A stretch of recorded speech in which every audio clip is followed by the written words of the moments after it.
السلام علیکم. ہمارے چینل بیا اور مالا پر خوش آمدید.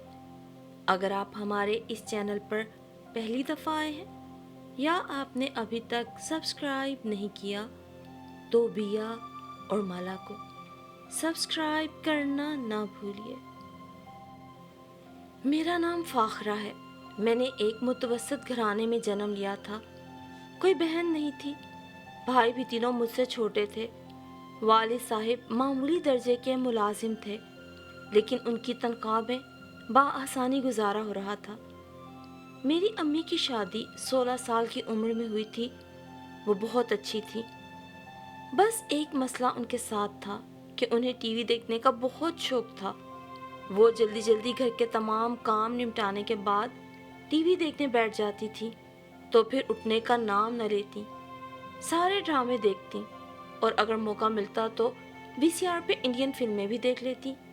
میں ان دنوں چھوٹی سی تھی اور مجھے زیادہ شعور نہیں تھا. پھر بھی امی کے ساتھ ٹی وی دیکھتی تھی. رفتہ رفتہ شعور کی منازل طے کرنے لگی. انڈین فلموں میں جو کچھ دیکھتی سوچتی اے کاش یہ چیزیں ہمارے گھر میں بھی ہوتی. جوں جوں عمر بڑھتی گئی شعور بڑھتا گیا. فلموں کی دنیا مجھے بہت اچھی لگنے لگی. امی کا شوق بھی برقرار رہا. انہیں کبھی دھیان نہ آیا کہ ان کی بیٹی جوانی کی دہلیز میں قدم رکھ چکی ہے. اب انہیں احتیاط برتنی چاہیے. وہ اب بھی میرے ساتھ بیٹھی فارغ وقت میں رومانوی فلمیں دیکھتی تھی. ابو تو کام پہ چلے جاتے, بھائی اسکول ہوتے. یوں مجھے بچپن سے ہی نہ صرف یہ کہ فلموں کا چسکا پڑ گیا بلکہ شوق پیدا ہو گیا کہ میں بھی فلموں اور ڈراموں میں کام کروں. یہ شوق اندر اندر پلتا رہا. اسی وجہ سے میرا دل پڑھائی میں بھی نہ لگتا تھا. امی نے بھی میری تربیت میں کوتاہی کی کیونکہ انہیں تو خود ڈراموں اور فلموں سے ہی فرصت نہ تھی. بھلا میری تربیت پہ وہ کیا توجہ دیتی؟ وہ کیسے مجھے قناعت سکھاتی, قرآن پڑھاتی یا اس کا ترجمہ سکھاتی؟ میں بھی فیل ہونے کے ڈر سے اسکول سے غیر حاضر ہو جاتی. اگلے روز اساتذہ ڈانٹتے, ٹیسٹ کیوں نہیں دیا؟ میں کوئی نہ کوئی بہانہ بنا دیتی. میٹرک میں سائنس لے رکھی تھی, فیل ہونا تو یقینی تھا. امی کو پرواہ نہ تھی. ابو نے ٹیوشن بھی رکھ کر نہ دی. وہ ٹیوشن کے خلاف تھے. کہتے تھے خود پڑھو, اور بچے بھی تو پڑھتے ہیں. ٹیوشنیں کوئی لازمی نہیں ہوتی. جو پڑھنا چاہیں وہ اپنی مدد آپ کے تحت پڑھ سکتے ہیں. باقی تمہیں اسکول والے سمجھا دیتے ہیں. لیکن میں کیا کرتی کہ میں پڑھائی میں روز بروز کمزور ہوتی جا رہی تھی. اسی وجہ سے میں ہر وقت پریشان رہنے لگی. بتاتی چلوں کہ میں یوں بھی معمولی شکل و صورت کی حامل تھی. سانولی رنگت, دبلا پتلا سا جسم, چھوٹی چھوٹی آنکھیں. بس کوئی ایک نظر دیکھے تو شاید دوسری نظر ڈالنا بھی نہ چاہے. لڑکیاں تو میرا مذاق اڑاتی. مجھے بہت برا لگتا. سوچئے جو لڑکی ہر وقت تصورات کی دنیا میں رہے, خود کو خیالوں میں پرستان کی پری سمجھے اور اس کی دوستیں اس کو کلو کلو کہہ کر پکارے, تو اس کے دل پہ کیا گزرتی ہوگی. بہرحال میں نے میٹرک معمولی نمبروں سے پاس کر لیا. اب کالج میں داخلے کا مرحلہ آ گیا. بڑی دوڑ دھوپ کے بعد مجھے گورنمنٹ کالج میں داخلہ تو مل گیا مگر سائنس میں نہیں, آرٹس میں, کیونکہ نمبرز کم تھے. میں نے یہی غنیمت جانا کہ چلو کالج لائف تو ملی, جبکہ میرے والدین ناراض تھے. کم نمبر کیوں لیے, اچھے نمبر تو لے لیتی. ہم تو تمہیں ڈاکٹر بنانا چاہتے تھے اور تم نے آرٹس میں داخلہ لے لیا. لیکن مجھے اس سب کی کوئی پرواہ نہ تھی. کالج میں قدم رکھتے ہی میں نے فیصلہ کر لیا تھا کہ کچھ کر کے دکھاؤں تاکہ جو لوگ مجھے دھتکارتے ہیں, مذاق اڑاتے یا ڈانٹتے ہیں, وہ سب میری عزت کریں. میں کو ایجوکیشن والے اسکول سے گرلز کالج آئی تھی, لیکن کالج کا اپنا ہی مزہ تھا. واقعی کالج لائف کی کوئی مثال نہیں. ہوم ورک تھا, ناپابندی تھی. یہاں بڑی ماڈرن لڑکیاں پڑھتی تھیں جن کے پاس موبائل فونز تھے. وہ بڑی بڑی شاندار گاڑیوں میں آتی. باوردی ڈرائیورز جب ان کی کار کا دروازہ کھولتے تو میرے دل میں حسد ابھرتا. ٹھنڈی آہ بھر کے سوچتی ایک دن میں سب کو بتا دوں گی کہ فاخرہ کون ہے اور کیا ہے. یہ وہ دور تھا جب خود کو سنبھالنے کی ضرورت ہوتی ہے, تاہم مجھ میں یہ صلاحیت نہیں تھی. حقیقتوں کا ادراک کرنے کی بجائے مجھے اپنے باپ کی معمولی نوکری پر بڑا غصہ آتا تھا۔ میں سوچتی اگر کسی بڑے بزنس مین یا افسر کی بیٹی ہوتی تو مجھے یہ دن نہ دیکھنے پڑتے۔ آرام سے میں اپنے والدین سے اپنے شوق بیان کرتی اور وہ میری ہر خواہش پوری کرتے۔ یوں کہیے کہ میں ایک ترسی ہوئی محرومی کا شکار لڑکی تھی۔ جی چاہتا کہ سرکاری اسکول کی بجائے شہر کے مہنگے پرائیویٹ اسکول میں جاؤں، مہنگے کالج میں پڑھوں، مہنگے پرفیوم اور کاسمیٹکس استعمال کروں، برانڈ سے شاپنگ کروں تاکہ میں بھی خوبصورت نظر آؤں۔ فلموں والی ہیروئنز کی طرح ایسی زندگی گزارنا چاہتی تھی میں۔ افسوس کہ کالج لائف اسکول سے بھی بری نکلی، کیونکہ میں کالج میں پسندیدہ طالبہ نہ بن سکی۔ لیکچرار مجھے نظر انداز کرنے لگی، لڑکیاں مجھ سے دوستی کی خواہش مند نہ تھی۔ ایک بار ایک لڑکی نے میری شکایت لیکچرار سے کر دی، جس نے مجھے اس قدر ذلیل کیا کہ اور زیادہ احساس کمتری کا شکار ہو گئی۔ اس احساس کمتری نے میری ذات میں ایک اور برائی پیدا کر دی۔ اب میں بلا سوچے سمجھے جھوٹ بولنے لگی، کلاس کی چالاک لڑکیوں سے دوستیاں رکھتی اور باتوں میں خود کو بڑے خاندان کا ظاہر کرتی۔ میں انہیں اپنی عمارت کے ایسے ایسے قصے سناتی کہ وہ مبہوت ہو کے سنے جاتی۔ فرسٹ ایئر کی چھٹیوں کے دوران میں نے آرٹس کونسل سے اداکاری کا ایک ڈپلومہ حاصل کیا۔ اس دوران وہاں ایک ڈرامہ بن رہا تھا۔ میں نے ڈائریکٹر سے بات کی۔ مجھے دیکھ کر ان کا موڈ تو نہ بنا، مگر منت سماجت بھرے لہجے کی وجہ سے شاید طرز کھا کر کہا کہ تم کو ڈرامے میں چانس دوں گا۔ لیکن اگلے دن انہوں نے میری جگہ ایک بہت حسین، گوری، بڑی بڑی آنکھوں والی لڑکی کو ڈرامے میں کاسٹ کر لیا، جو بہت ماڈرن دکھتی تھی۔ مجھے ڈائریکٹر پہ غصہ آیا اور شکوہ کیا تو اس گوری لڑکی نے میرا مذاق اڑا کر کہا، تم چوہے جیسی شکل والی کو ڈراموں میں کون لے گا؟ تمہیں تو کوئی نوکرانی کے رول میں بھی نہ لے، اور تم ہیروئن بننے کے خواب دیکھ رہی تھی۔ اس دن مجھے پھر سے بہت دکھ ہوا۔ کئی دن تک دل میں ارمان دبائے سسکتی رہی کہ اگر مجھے چانس مل جاتا تو شاید میری زندگی بدل جاتی۔ کئی معمولی شکل کے لوگ بھی اداکاری کے جوہر ہونے کے باعث بڑے بڑے مقام پہ پہنچ چکے ہیں۔ یہ نکتہ میں کسی کو کیسے سمجھا سکتی تھی؟ ایف اے میں نے کر لیا۔ اب کسی اونچے کالج میں جانا چاہتی تھی جہاں آرٹ اور موسیقی کی کلاسز بھی ہوتی ہوں، جہاں گلوکار اور فنکار فن سیکھتے ہیں۔ ایسے کالج تک میری پہنچ نہ تھی، مگر دل میں شدید خواہش تھی۔ انہی دنوں ہمارے شہر میں لاہور آرٹ کالج کی ایک برانچ کھلی۔ پتہ کرایا تو اندازہ ہوا کہ 1,00,000 فیس ہے۔ یہ سن کر میں تو سن ہو گئی، بھلا ایسی میری اوقات کہاں تھی؟ بہرحال اپنا کالج چھوڑا اور ایف اے کے بعد ایک دوسرے کالج میں داخلہ لے لیا۔ اس نئے کالج میں کچھ مزید ماڈرن مضامین بھی پڑھائے جاتے تھے۔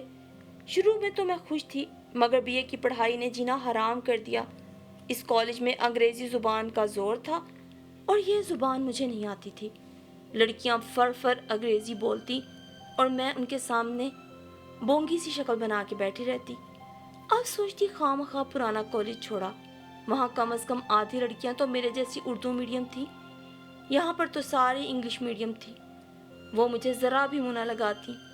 احساس کمتری کا اژدہا مجھے بری طرح نگلنے لگا۔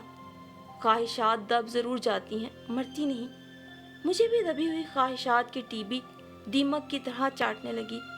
بار بار یہ سوچ کے آنکھیں نم ہو جاتی کہ میرا باپ ایک معمولی سرکاری ملازم کیوں ہے، کوئی بڑا سیٹ، کوئی اعلیٰ سرکاری آفیسر یا سیاستدان کیوں نہیں کہ آج میں ان لڑکیوں کے سامنے کیڑے مکوڑے جیسی حیثیت رکھتی ہوں۔ خدا نے ان کو بنگلے گاڑیاں بھی دی ہیں، یہ انگلش میڈیم اسکولوں میں بھی پڑھی۔ حالات نے مجھے مزید نچوڑ کے رکھ دیا تھا۔ میری سوچوں اور کمتر حالات نے مجھے نچوڑ کے مزید کم صورت بنا دیا۔ اصل میں تو سوچوں کا پرتو چہرے کو تمازت و تمانیت بخشتا ہے، پر یہاں اب نہ تو تمازت رہی نہ تمانیت کی شادابی باقی رہی۔ سوچ سوچ کے، کڑ کڑ کے، جاگ جاگ کے آنکھوں کے نیچے بھی سیاہ ہلکے پڑ گئے۔ لامحالہ پڑھائی پہ بھی اثر پڑ رہا تھا۔ انہی دنوں ہمارے کالج میں ایک انتہائی رحم دل، ہمدرد اور سمجھدار لیکچرار آ گئیں۔ شاید وہ میرے پرابلمز کو سمجھ گئی تھی۔ انہوں نے کلاس میں مجھ پہ خاص توجہ دینی شروع کی، مجھ پہ نظر رکھنے لگی۔ پھر بھی جب میں کالج ٹیسٹ میں فیل ہو گئی اور میرا داخلہ نہ جا سکا تو میری لیکچرار مسز گلناز نے میرا سفارشی داخلہ کالج کی طرف سے بھجوایا۔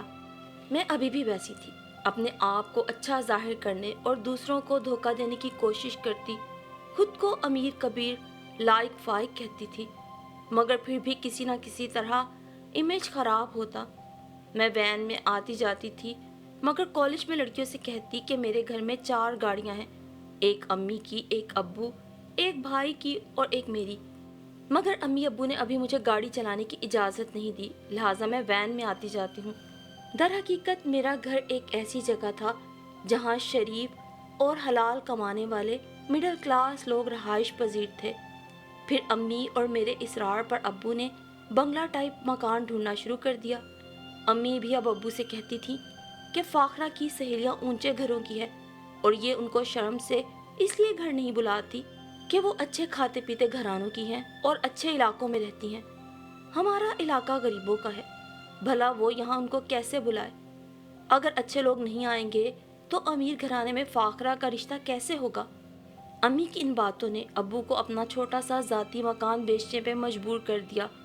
اب ابو نے ایک بنگلہ نما مکان ڈھونڈ تو لیا جو نسبتاً کم قیمت میں مل رہا تھا، لیکن وہاں پڑوس اچھا نہ تھا، یعنی وہاں ایک ایسی عمر رسیدہ عورت رہتی تھی جو کسی زمانے میں طوائف رہ چکی تھی۔ غالباً اس کی وجہ سے مکان کی قیمت کم تھی، اس کے کسی چاہنے والے نے ہی اسے یہ بنگلہ خرید کے دیا تھا۔ مکان کی قیمت کم تھی لیکن شریف لوگ اس کو خریدنے سے کتراتے تھے۔ ابو نے کچھ قرض اٹھایا اور یہ گھر خرید لیا۔ بعد میں پتہ چلا کہ وہ عورت کبھی طوائف تھی اور بعد میں کچھ عرصہ فلموں میں بھی کام کیا تھا۔ بہرحال اب یہ عورت نیک چلن تھی اور اچھی زندگی بسر کر رہی تھی، لوگ لیکن ابھی بھی اس کے بارے میں غلط باتیں اڑاتے تھے اور اسے اس علاقے میں برداشت نہیں کرتے تھے۔ اس کا نام پروین تھا اور طنزاً اپنے علاقے کے لوگ اسے نیک پروین کہتے تھے۔ اسے دیکھ کے اندازہ ہوتا تھا جوانی میں کافی خوبصورت رہی ہوگی۔ میری امی کی اس کے ساتھ دوستی فلم بینی کا مشترک شوق رکھنے کے باعث ہوئی، کیونکہ پروین کے پاس بہت سی پرانی فلموں کی کیسٹس تھی جو وہ امی کو دیتی رہتی تھی۔ خود پروین کی زبانی ہی ہمیں پتہ چلا کہ کسی زمانے میں فلم سٹار رہی تھی۔ فلم سٹار تو یوں بھی میرے آئیڈیل تھے، بس پروین بھی میرا آئیڈیل بن گئی۔ وہ بڑی سلیقہ مند، شیرین زبان اور بنی سمری رہنے والی عورت تھی۔ تبھی میں نے فیصلہ کر لیا کہ ایک روز اس جیسی ہی بنوں گی۔ نئی جگہ آنے کا بس ایک مسئلہ ہوا تھا کہ میرا کالج اور دور ہو گیا تھا، آنے جانے میں ہی تھک جاتی تھی، پڑھائی پہ برا اثر پڑ رہا تھا۔ نتیجتاً BA کے امتحانات میں 4 مضامین میں فیل ہو گئی۔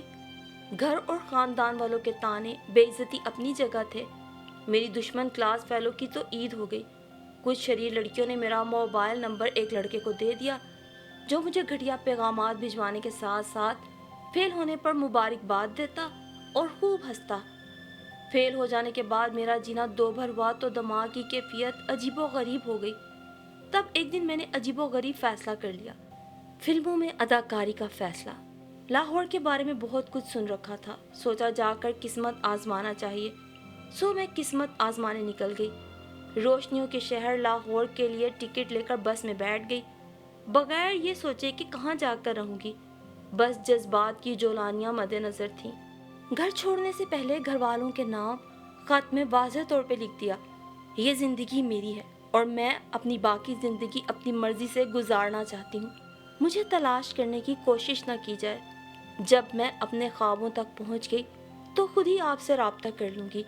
آج جو لوگ میری ناکامیوں پر میرا مذاق اڑاتے ہیں، کل کو میری کامیابیوں کے چرچے سن کے مجھ سے حسد کریں گے، لیکن آنے والے وقتوں میں آپ کی یہ بیٹی آپ کا نام روشن کر کے دکھائے گی۔ اف، کس قدر بے وقوف تھی میں۔ ایسا تو صرف فلمی دنیا میں ہوتا ہے، اصل زندگی میں ایسا کب ہوتا ہے؟ جب بس اڈے پہ رکی تو میں اتر کر رکشے میں جا بیٹھی۔ رکشے والے نے پوچھا کہاں جانا ہے؟ کہا کہ یہاں قریب ہی جانا ہے، سیدھے چلتے چلو، آگے بتا دوں گی۔ یوں میں کبھی ادھر کبھی ادھر اسے گھمانے لگی۔ تب اسے تانگ آ کر پوچھا، ارے بی بی، تم پاگل تو نہیں ہو؟ صحیح سے بتاؤ کہ جانا کہاں ہے؟ مجھے تو اور کچھ نہ سوچا، اتنا بولی، جہاں فلم ایکٹریس رہتی ہیں وہاں لے چلو۔ کہنے لگا، کیا بازار حسن؟